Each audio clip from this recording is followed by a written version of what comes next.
Hey guys, welcome back to the channel. In this video, we're getting our OBS Chevy tore down. We're gonna go ahead and pull the motor and transmission out and possibly the bed off so that we can start working on these cab mounts that it obviously needs.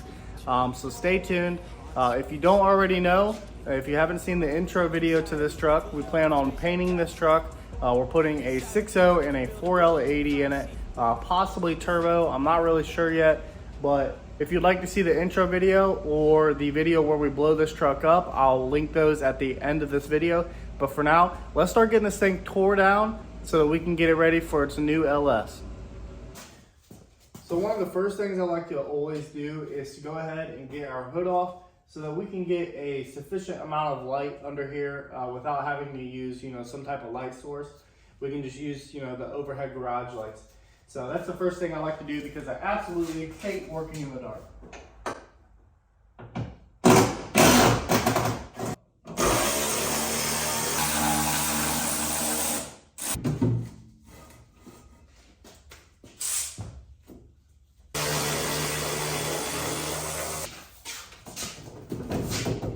And now you guys get to watch me struggle with lifting this off. And if you think you need a hand, you don't. Just use your head. Oh, it's so heavy. Oh, so heavy. There we go. Plenty of light now.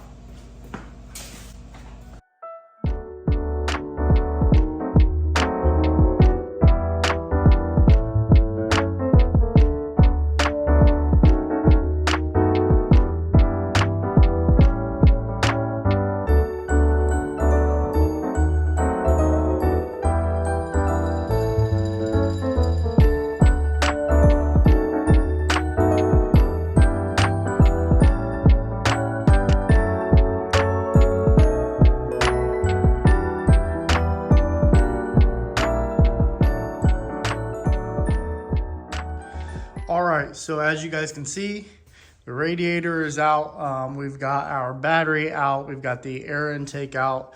And we also took the grill off. So at this point, because I do want to get the core support out before we pull the motor, just because it'll make it so much easier to get that thing out, we're going to go ahead and start pulling the core support. And to do that, we have to take off the fenders. So let's take off the fenders and core support and get this motor out. The first thing we need to do to get this fender off is take out everything on the inner fender, because obviously the inner fenders are going to have to come out too. So we're going to go ahead and get that done.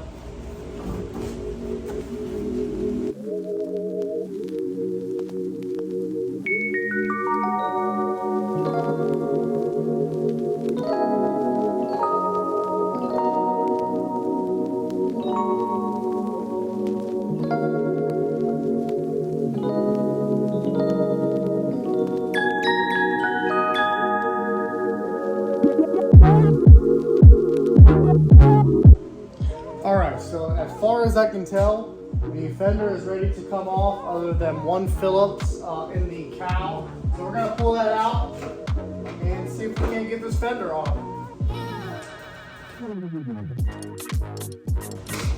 Here's that. Oh no, I'm losing bolts.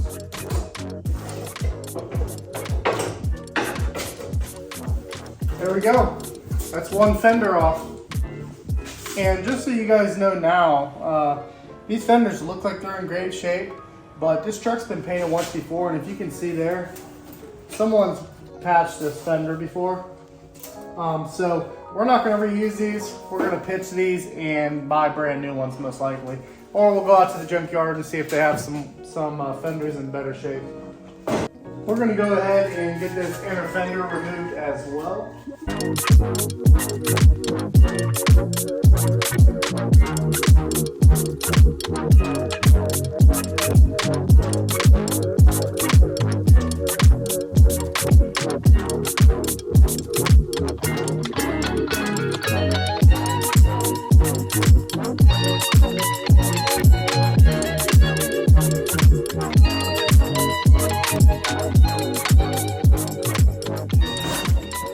Alright guys, if I'm not mistaken, this fender is about ready to come off here as well.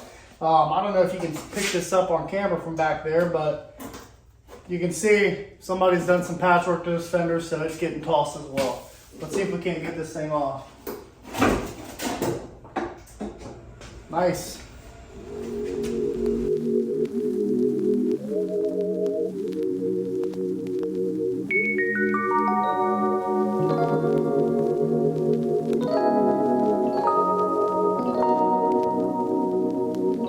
Alright guys and gals, I believe our radiator support is ready to come off.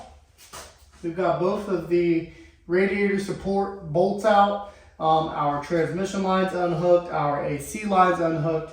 I'm leaving the transcooler and the condenser in there because we're going to end up reusing those.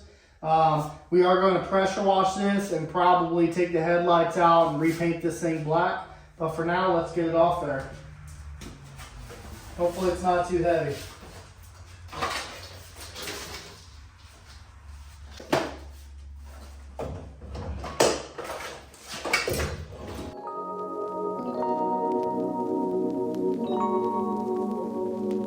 Alright guys, that cleared up a ton of space.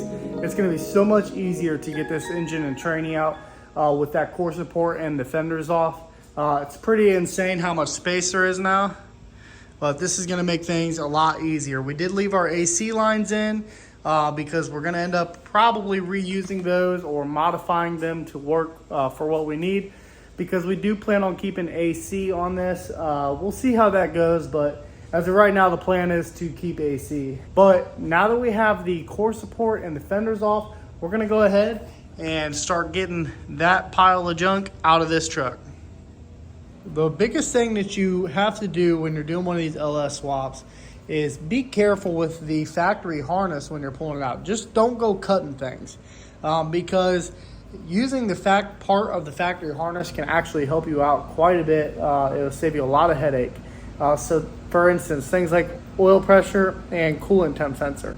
If you want those to work in your dash, all you have to do is take, for example, this coolant temperature sensor out, and you can leave the wiring there for it. You just unplug it, put it to the side with the factory style sensor, because a lot of times they won't have the same plugs, and you just put that aside, and then when it comes time to putting your LS engine in, all you do is put the factory sensor that came out of this engine into the LS. And then the wiring, the sensor, and everything is already there for the dash.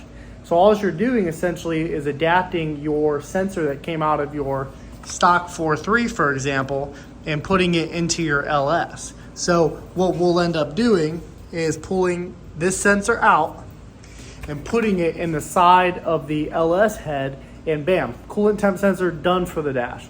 Same thing for oil pressure. I'm not sure if this has an electronic sender or if it has a mechanical sender where it just sends oil pressure to the dash, but either way, what we'll do is we'll pull that sensor out and we'll adapt it to the LS engine.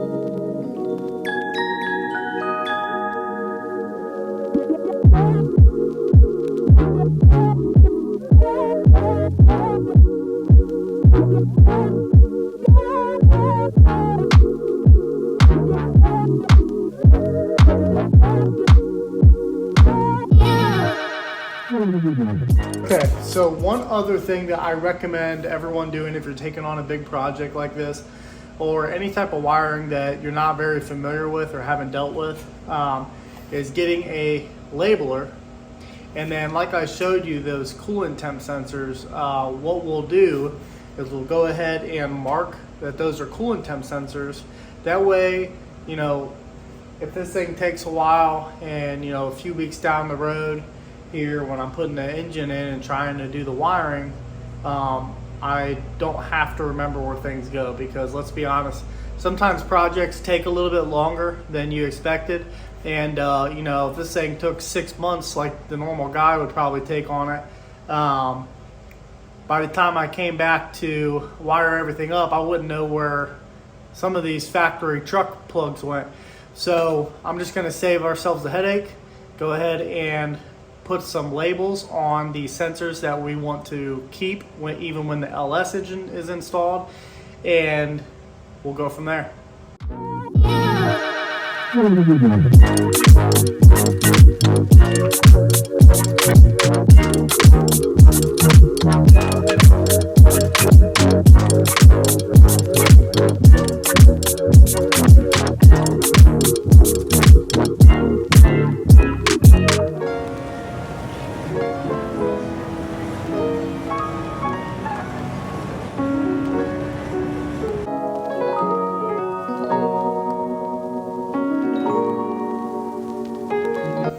Okay, so we have our chain hooked up. It's a little unorthodox. All my engine hoist chains are disappeared. So I've got this long gas chain that I'm going to use to pull this engine out. Just to get rid of the slack, I wrapped it around the accessory multiple times. Kind of hillbilly, but you gotta do what you gotta do.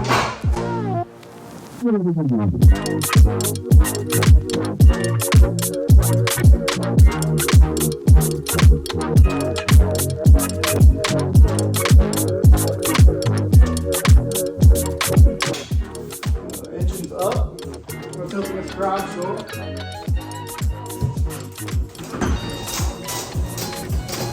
It's gonna be a little chilly for a second, but you gotta do what you gotta do.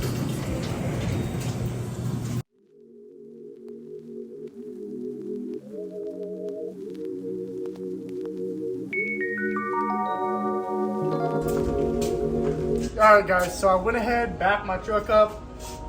As you can see, this thing is pretty much free from the truck. I'm just gonna take it right out and put it right in the back of the green truck. So we're gonna get that done real quick.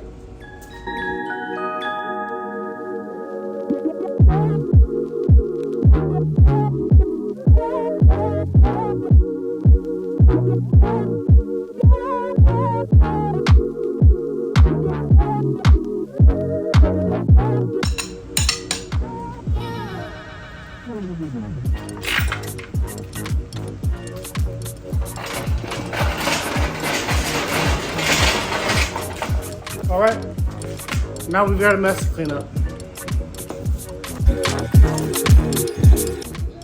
Lord have mercy.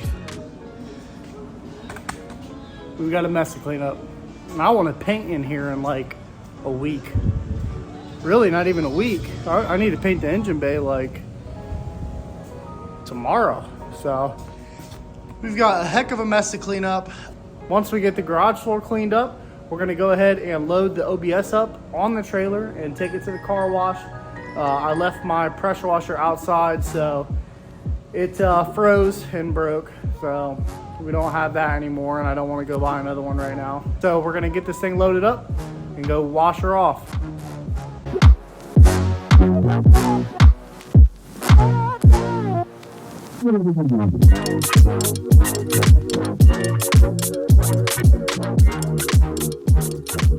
All right guys, it is the next day. As you can see, we got the garage floor pretty much as clean as we could get it, and now we are loading the truck up. We're gonna go ahead and head to the car wash. I still need to strap the truck down, but we've got it up on the trailer, and we're gonna get this thing strapped down and go pressure wash the engine bay. As you can see, there's a ton of dirt and grime and oil all over the frame. There's a bunch of dirt all over the firewall, and we plan on making this thing look as nice as we can. So we're gonna go ahead, get this thing strapped up, and we're gonna head down to the car wash.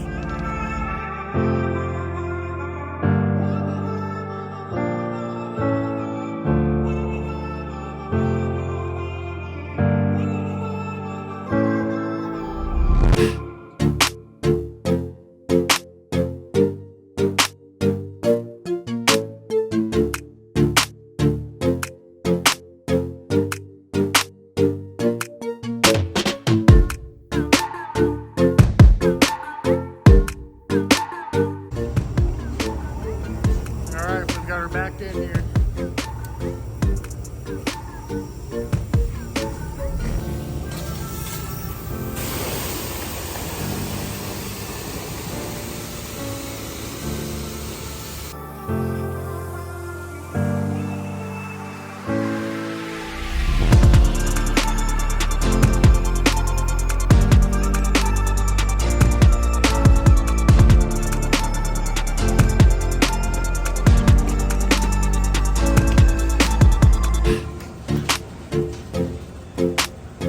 Okay guys, we've got the truck pushed back inside after taking it to the car wash and spraying it down. It looks really good. It cleaned up really well. My main focus was the frame and the firewall, getting it all degreased and nice and cleaned up, and it turned out really nice. I mean, there's no grease or really anything anywhere. It turned out exactly how I was hoping. Now we're gonna get some chassis paint. We're gonna go ahead and spray the suspension and the frame rails all a nice glossy black. And then we did get the truck's paint in, the color that it's gonna be. I'll let you guys check that out here. So we went with Viper Red. As you can see there, we went ahead and got Summit paint again. And so that's gonna be the color of the truck, Viper Red. And what I wanna do to just kind of complete the look of this truck is I also want to paint the firewall Viper Red. I want the firewall to match. We're gonna do the door jambs and in between the bed and the cab. So what I wanna do, I was kind of getting ahead of myself. I was gonna strip down the firewall and go ahead and paint that. But I think what I wanna do is strip down the firewall, take the doors off and take the bed off so that we can paint all those hard to reach areas and the door jambs while we've got it here at this point. And then we'll focus on doing the exterior body work and stuff like that. So that's what we're gonna do. We're gonna go ahead and get this truck the rest of the way tore down, and then we'll start laying some paint on this thing.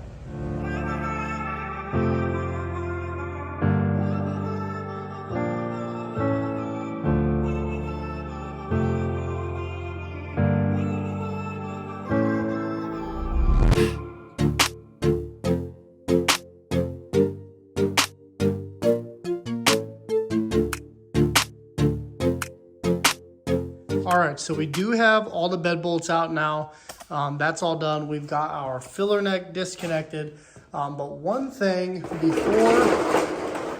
before I take this bed off is I want you guys to see something. I noticed this a while ago that we're gonna have to fix. Look at the body line difference.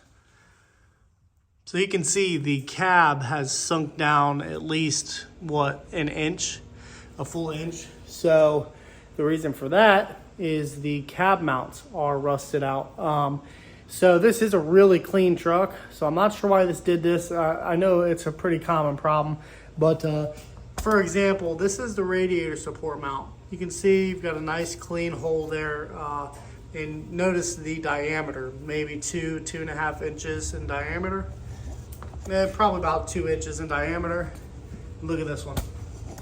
Just completely wallowed out. I assume what happens is it just rusts, it gets weak, and then one day you hit a bump and plow, it goes through. So that's exactly what happened to this cab mount. Not a big deal because I did order some new cab mounts for this thing because I knew I was gonna be dealing with this anyways. Where do I have them at? Right here. So we have some energy suspension cab mounts. We're gonna put those in this thing because as you see, we're dealing with some of those problems. So this will actually be perfect. The bed will be off. So we'll have complete and full access to those cab mounts.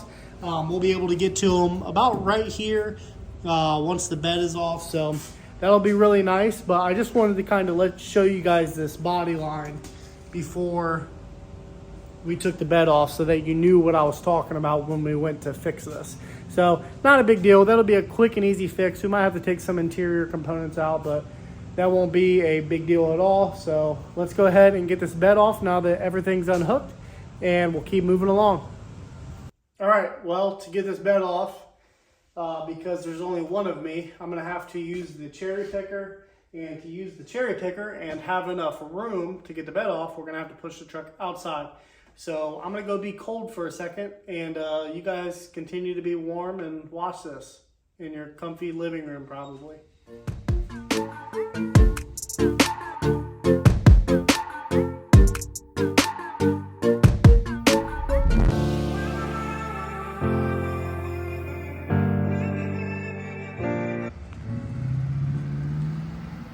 My brother stopped by, helped me get the truck bed off because there was nowhere really to hook it that I was comfortable with because I thought maybe it would bend the top of the bed if I lifted it with the cherry picker.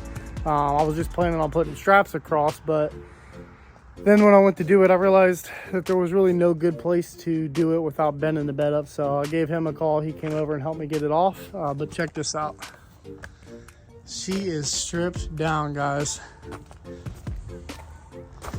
Stripped down, not much left of her. So at this point, like I was saying before, we can get right to that body mount. It's up under there. And we can make any repairs that we need to make. I know we need to make a repair to this shock mount here. Rusty. And another thing that I'm pretty happy about is that this thing has a brand new gas tank in it. We are going to need to put a new fuel pump in it because this fuel pump right now only makes about 10 to 15 PSI of fuel pressure. We're gonna need about 50. So we'll take care of that. But yeah, let's get this thing pushed back in the garage and keep chugging away.